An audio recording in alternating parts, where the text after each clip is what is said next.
2026-এ বিশ্ব কি ইসলামিক নেটোর উত্থানের সাক্ষী হতে চলেছে? আমি তৌফিক এবং আজকে আপনাদের বলবো পাকিস্তান, সৌদি আরব এবং টার্কির মধ্যে হওয়া ডিফেন্স ডিল সম্বন্ধে।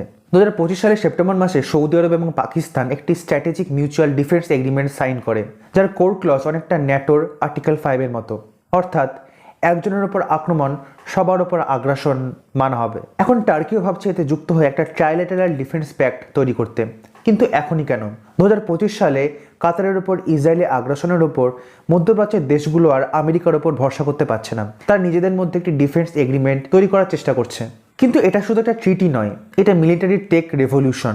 পাকিস্তান এবং টার্কি একসাথে পাকিস্তানে ফ্যাক্টরি বানাতে চলেছে, যেখানে 5th জেনারেশন কান স্টেলথ জেট এবং কমব্যাট ড্রোন তৈরি হবে।